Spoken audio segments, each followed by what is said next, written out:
Happy Canada Day! I'm Jessica McCaffey. Welcome to my YouTube channel. Today I'm so excited to be joining a group of crafty Canadian YouTubers, and we're celebrating all things maple syrup from sea to sea. A total of 13 shops and 2 Canadian papercraft magazines sponsor today's event, and we're giving away over $1,000 in crafty prizes. That's a whole lot of awesomeness. Be sure to leave a comment for your chance to win. I'll have all the info and the link to the next person in the description box below. Spoiler, you're going to love Karen's card. Here's a quick look at the products we're going to be using today. Studio Katya was generous enough to send over items from their new release, and I'm so excited to check these out. We've got lots of gorgeous gems, the mini birthday cake set with coordinating die, rectangular dot cover plate, happy celebration sentiment set, and I'm so excited to try the embellishment wand. I'm an avid book reader, so of course when I saw these book-themed sets, I was in love. 3 Room Studio was also kind enough to send them my way. I'm going to start with the first card featuring I Heart Books by stamping the images with my Misty, and we're going to color them in with Spectrum Noir TriBlend markers. I'm going to start with the hair, and I'm going to go in with a darkest shade of Earth Brown Blend. Don't worry about remembering all the color names. I'll have a full color guide available on my blog that you can save and reference later. I'll add the numbers, so if you have the original Spectrum Noir markers, you can follow along as well. I usually start with the darkest tone, where I think there will be the most shading. I look for clues like around edges, by the hairline, or underarms, etc. So when you are blending, you want to make sure you move in circular motions to avoid any harsh lines. This scene makes me so happy. There's nothing like curling up to a good book. I want to show you the whole coloring process, so I'll add music while I color. If you wanted to skip ahead, you can fast forward to 7 minutes and 30 seconds.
For the card front, I'm going to die cut a stitched A2 size rectangle with pattern paper.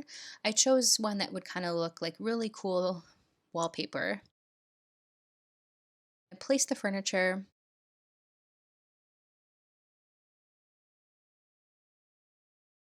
I heat embossed sending birthday wishes on black cardstock.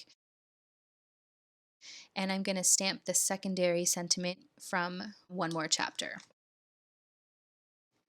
Now I'm going to test drive the embellishment wand, and I have to say it's a game changer.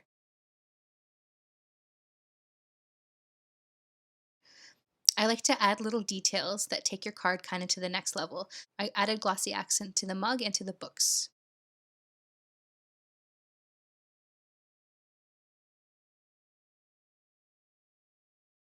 On to our second card for today. So I stamped the image from the mini birthday cake stamp set. And again, I'm going to start with the darkest tone. So I chose the tan blend this time. I'll have a full color guide available on my blog. So same idea, I'm going to go into the corners with the darkest tone, and I'm going to blend out with the medium and then the lightest tone.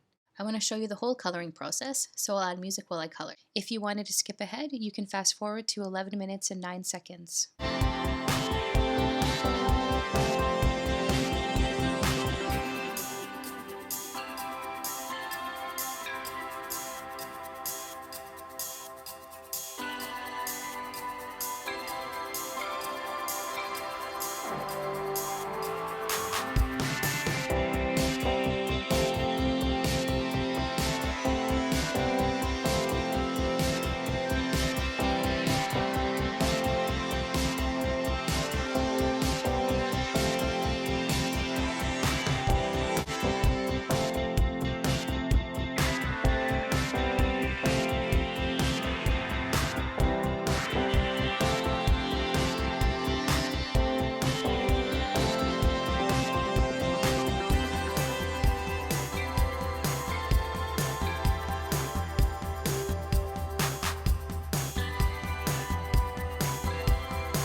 For the card front, I used one of the pages from the brand new black, white, and paper rainbow paper set, ran it through my die cutting machine using the rectangular dots cover, just for a little bit of added detail. For the sentiment, I heat embossed Happy Birthday using white embossing powder. And then I added a white strip to ground the scene. For a little bit of dimension, I'm going to use 3D foam tape to kind of pop up the cake and the sentiment. And of course, no card is complete without gems. The embellishment wand, I mean, I know I already said it, but it's a dream. And just the one last little detail is diamond stickles, just to kind of give that extra little glow when it hits the light. Thank you so much for stopping by. I hope you enjoyed the 2 cards we created today. I also want to give a big thank you to our awesome Canadian sponsors.